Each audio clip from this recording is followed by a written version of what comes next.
Estando ali num acampamento, o senhor acha que as pessoas estão ofendendo o Estado democrático de direito? É porque eu estou acontecendo meu tempo, eu gostaria que o senhor respondesse, porque...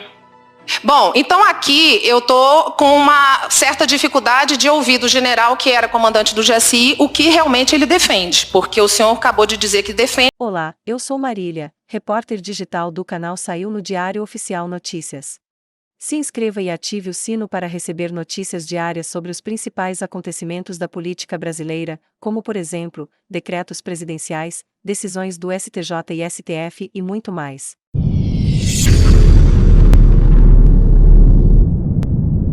Quero aqui registrar que o senhor trouxe um depoimento que eu fiquei um pouco confusa com algumas coisas e eu gostaria que o senhor explicasse rapidamente. Eu sei que o senhor já falou.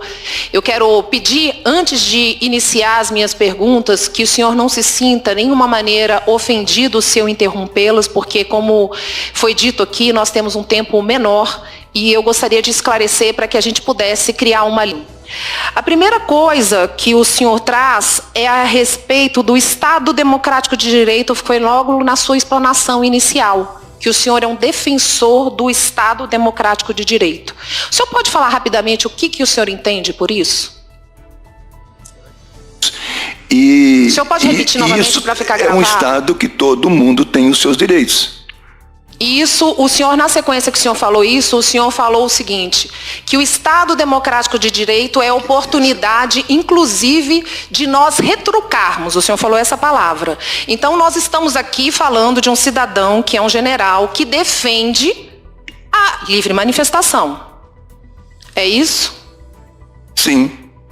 Bom, a outra coisa que eu gostaria de falar, então, por que o senhor... Aí eu quero aqui registrar que o senhor que defende, ou pelo menos fala que defende o Estado Democrático de Direito, que a livre manifestação, inclusive a liberdade do contraditório, todas as vezes que os parlamentares aqui que falaram de golpistas, falaram a respeito vamos dizer assim, da insatisfação com esse governo que foi eleito, o senhor continuou dizendo que era um golpista. O senhor acha que a livre manifestação, que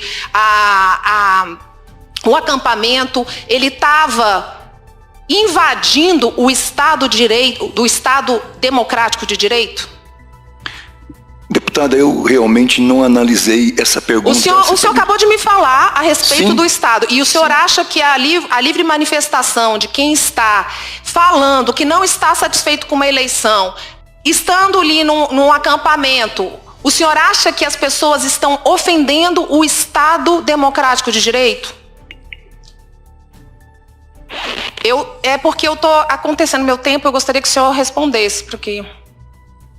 Bom, então aqui eu estou com uma certa dificuldade de ouvir do general, que era comandante do GSI, o que realmente ele defende, porque o senhor acabou de dizer que defende, mas aí quando o senhor fala de manifestação, o senhor diz que essas pessoas são terroristas. Mas vamos seguir em frente. A outra questão que eu gostaria que o senhor trouxesse para mim, e aí não só para mim, mas para toda a população que esteja nos escutando, porque isso não faz parte do nosso dia a dia, é a responsabilidade do GSI.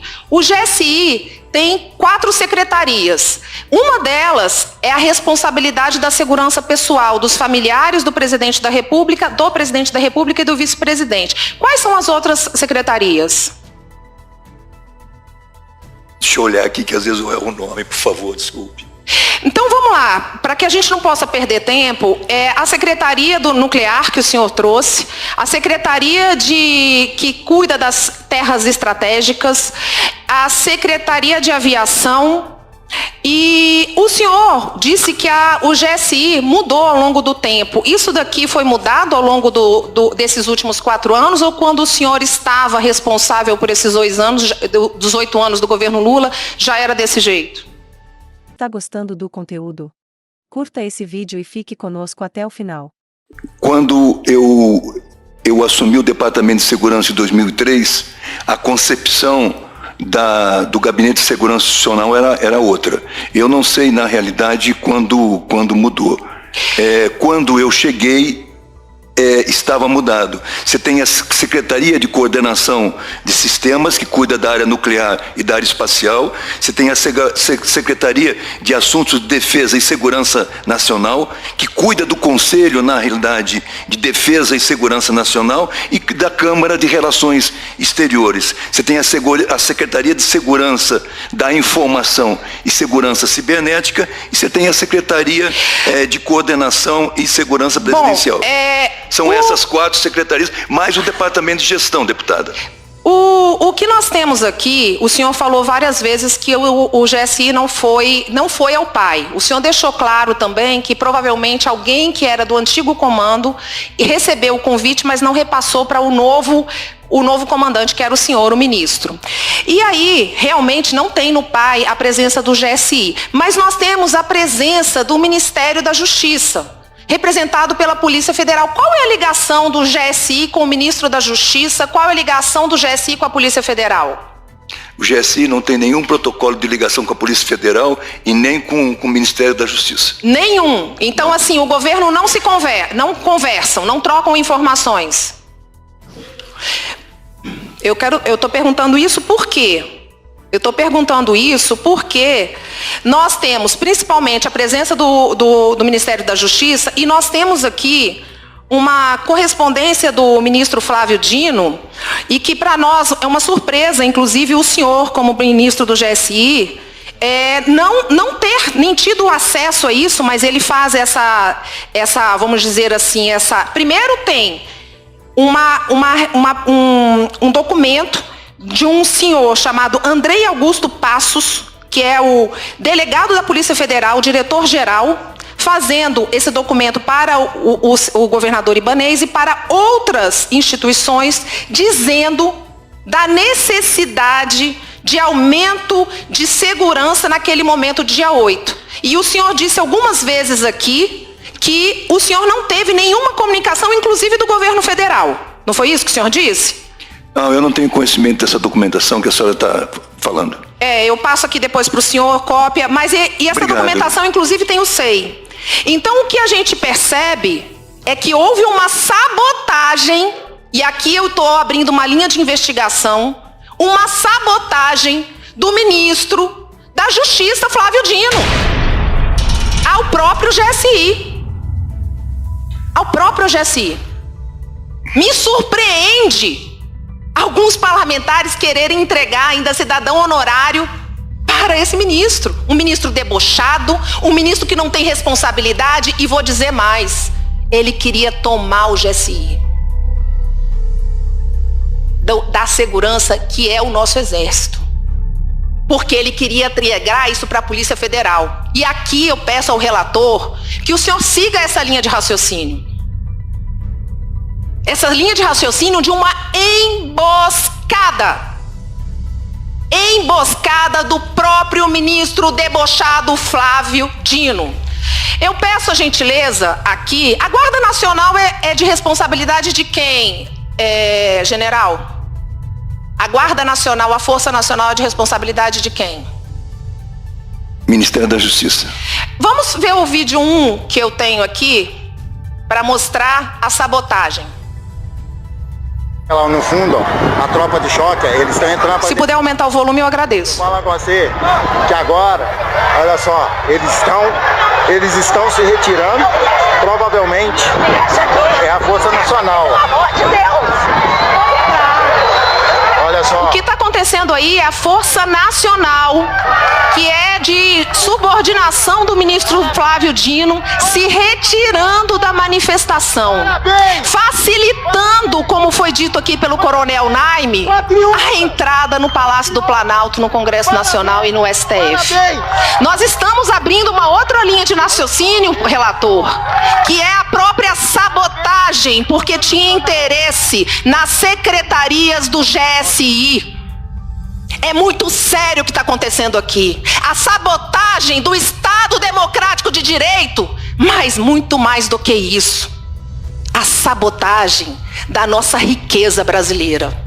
E isso é feito, infelizmente, por mais que o senhor não concorde, eu respeito, porque eu defendo o Estado Democrático de Direito, por um governo que é sim de um ex-condenado em 3 instâncias, que roubou sim o nosso país. E aí, eu quero mais uma vez mostrar um vídeo do que aconteceu no Palácio do Planalto. Segundo vídeo, por favor. Mais uma vez, eu já estive aí nesse lugar, aí é exatamente a entrada para o gabinete do presidente da República, e olha só, a fantasia, a cenografia que está acontecendo. Cadê os policiais? Eles checam até a imagem, eles fazem os vídeos, e essa CPI, general, com essas imagens, ela se recusa a chamar esse senhor que é um portador de máquina fotográfica chamado Adriano Machado. Eu espero que a CPMI consiga, olha lá, eles vão checar ainda as filmagens. E é isso que nós estamos aqui brincando com a nossa população brasileira. A defesa do Estado Democrático de Direito é a defesa da manifestação. A defesa do contraditório, com respeito. Agora, o que está sendo colocado ali, além do que estão querendo tirar a defesa democrática do nosso Estado de Direito, estão querendo roubar mais uma vez o Brasil. E orquestrado por um ministro desse presidente Lula, Flávio Dino. Por isso, eu digo a essa CPI que hoje é um dia histórico também. É um dia que nós aprovamos um requerimento para que esse senhor, que queria tomar o GSI, colocou um interventor. E como o senhor disse, e o general Heleno disse, ele não conhece nada do GSI. Ele não conhece nada. E chegou lá no GSI falando que aquilo estava uma desorganização. E nós precisamos entender que o GSI, ele precisa sim ser preservado, porque ele não é simplesmente a segurança do presidente, ele é muito mais do que isso. Ele é a segurança do nosso Estado de Direito democrático. General, o respeito, a consideração pela instituição que o senhor representa, nós temos que ter de todos os brasileiros. O que nós não podemos aqui, de maneira nenhuma, politizar. Eu, particularmente, eu tenho um pensamento muito diferente no senhor político, porque o senhor, por mais que o senhor fale que não está na política, o senhor é um defensor. O senhor disse algumas vezes aqui para todos nós que o senhor é o defensor do presidente Lula. Mas eu quero dizer para o senhor, eu sou uma mulher, e não me sinto uma mulher, eu sou uma mulher, eu tenho útero. Eu sou uma mulher cristã, eu sou uma mulher casada, eu sou uma mãe de 6 filhos. E eu também defendo as minorias, e eu acho que essas minorias têm que se tornar a união de todos nós. Eu também defendo as diferenças. Eu também defendo a desigualdade, para que a gente acabe a desigualdade social. E sabe qual é uma das coisas para a gente conseguir acabar com a desigualdade social? Acabar é com a hipocrisia e principalmente com a corrupção.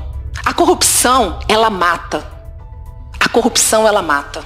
Ela mata sonho, ela mata a realidade, ela mata as pessoas nos hospitais. E o que mais a gente vê da classe política que foi eleita e que nós temos que respeitar a população é a hipocrisia. E nós precisamos defender o nosso Brasil. Eu vou tentar usar esses minutos que eu tenho para tentar esclarecer alguns fatos. Porque às vezes, quando a gente chega aqui na CPI, às quintas-feiras, a sensação que a gente tem é que está inserido numa distopia orwelliana. Que ficam tentando provar para a gente o tempo inteiro que 2 mais 2 é igual a 5. E enquanto não sair da nossa boca que 2 mais 2 é igual a 5, o pessoal não se satisfaz. Então, na cadeira onde está Vossa Senhoria hoje, general, se sentaram algumas pessoas que foram inquiridas sobre os atos do dia 12, do dia 8 e muito mais que isso. Foram taxadas como se tivessem cometido alguma ilicitude porque posaram para uma fotografia com uma faixa atrás escrito "Fora Lula". E enquanto não confessaram os seus pecados de eventualmente desconfiar do processo eleitoral de 2022, e enquanto não reconheceram o presidente Luiz Inácio Lula da Silva, como o seu próprio presidente, não puderam sair. As perguntas foram feitas à exaustão. Você reconhece o presidente Lula? Você reconhece o presidente Lula? Você reconhece o presidente Lula? E enquanto não saiu a resposta, a pessoa não podia sair daí. E aí quando passa um vídeo de um outro pessoal, esses de esquerda, que invadiram a Câmara, tem que tirar o vídeo. Ah não, isso aí não tem nada a ver. Mas quando se referem ao acampamento na frente do quartel-general, que a Polícia Militar do Distrito Federal e o Exército Brasileiro, o Exército de Caxias, na pessoa do general Dutra, quando esteve aqui, falou que o acampamento estava desmobilizado. Tanto a polícia quanto o Exército falaram isso. O acampamento no dia 6 de janeiro estava desmobilizado. E aí a gente fica aqui, o acampamento isso, o acampamento aquilo, o acampamento não sei o quê. Ora, se o acampamento estava desmobilizado, ele não tem nada a ver com o dia 8. E nenhuma das perguntas relacionadas ao acampamento poderiam sequer ser deferidas. Mas 2 mais 2 tem que dar 5. Senão a gente não fica satisfeito aqui. É mais do que um exercício de racionalidade, muitas vezes é um exercício de paciência. Eu imagino quem nos assiste, pelo YouTube, pela televisão. Eu imagino quem nos assiste e vê, com perdão a Vossa Senhoria, você pode abrir, deputado Joaquim Roriz? Tem aspas aqui no Metrópolis, de Vossa Senhoria, General Gonçalves Dias, dizendo que esse procedimento do Major José Eduardo Natali está sendo ouvido em um processo de sindicância que eu mandei instaurar. As aspas são do senhor, está no jornal Metrópolis, que o senhor acabou de falar. Aí o deputado Joaquim Roriz Neto perguntou para o senhor instaurou o processo? O senhor respondeu não. Então tem aspas do senhor antes, aspas do senhor depois, se contradizendo. É claro, a gente comete erros, a gente comete equívocos e às vezes nem entendeu a pergunta direito para poder responder.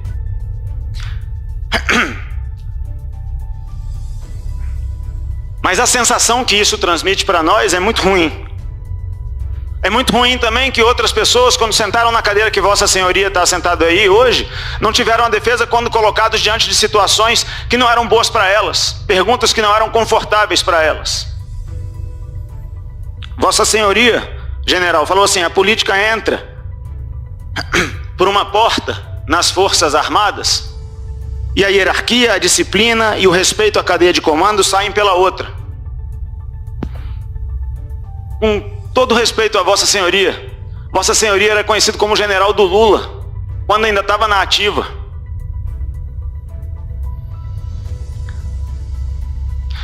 O deputado que me antecedeu, um dos deputados que me antecederam, falou aqui durante 4 minutos sobre uma tentativa de golpe. E ao começar a responder, o senhor falou que concordava com o preâmbulo que ele tinha feito. E o acampamento estava desmobilizado e o próprio Exército falou isso. As informações que supostamente chegaram ao celular de Vossa Senhoria pelo WhatsApp, elas chegaram a todos os órgãos. O ministro de Justiça, Flávio Dino, oficiou o governo do Distrito Federal a respeito da possibilidade de atos violentos acontecerem em Brasília no dia 8 de janeiro. Era sabido.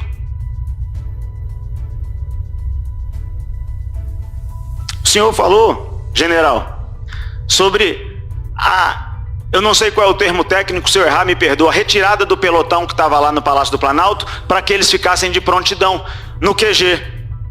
E a gente ouviu aqui deputados se corrigindo, porque primeiro chamou o pessoal de manifestante, aí depois lembrou, não, manifestante não, eu tenho que chamar de terrorista.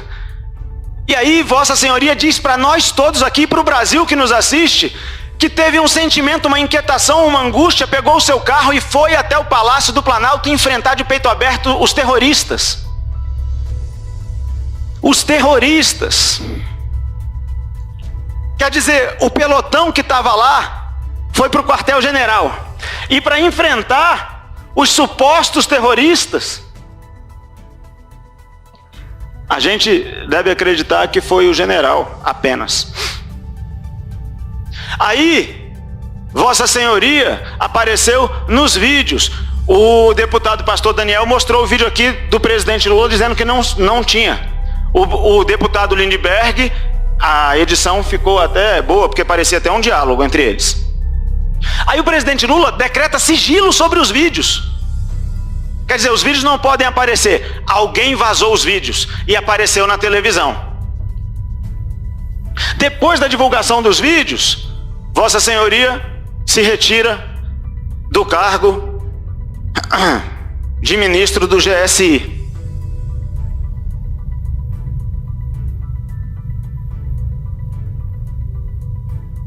É uma pena que nesse momento da história do Brasil a gente esteja meio proibido de pensar.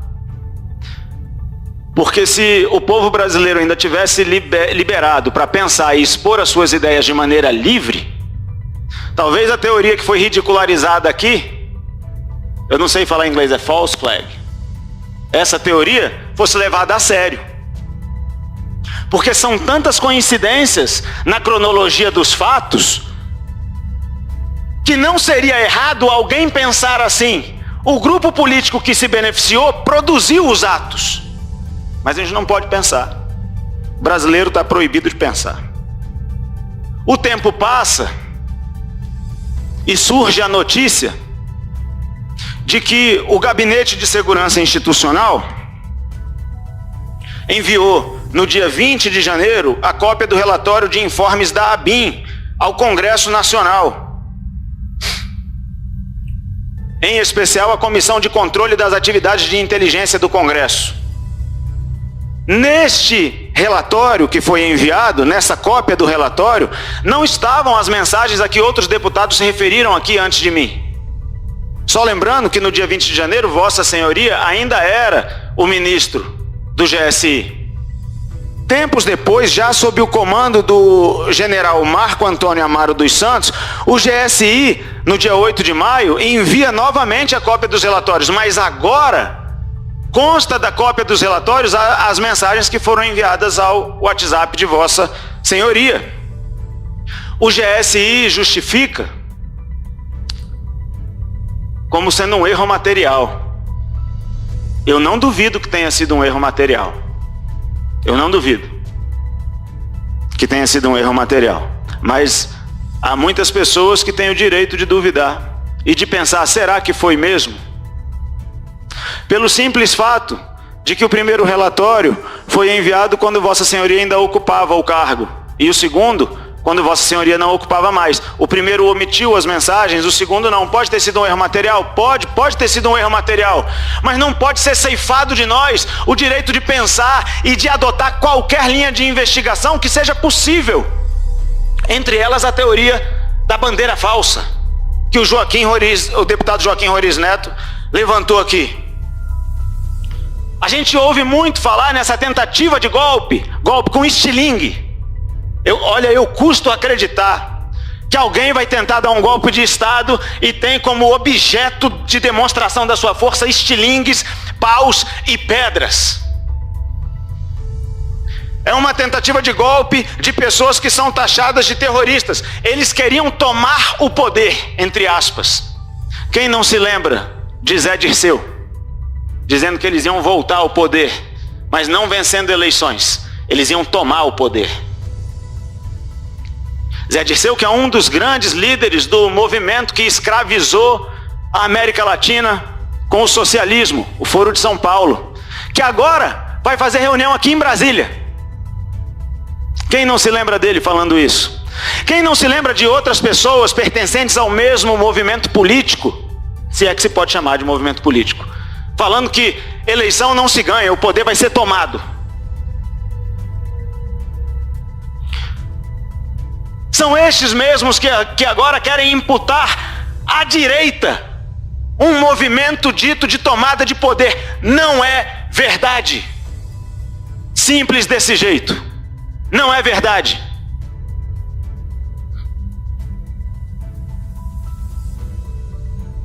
O deputado Chico Vigilante, presidente dessa CPI, fez uma pergunta de relevância fundamental para que nós esclareçamos esses acontecimentos todos. E aqui eu vou repetir o que eu já falei 1 milhão de vezes. Toda quinta-feira eu falo isso aqui. Quem cometeu crime tem que ser punido, não importa quem seja. É vândalo, depredou, quebrou, danificou o patrimônio público, responda. Não estamos defendendo aqui quem cometeu o crime. A pergunta é, a quem interessava o que aconteceu?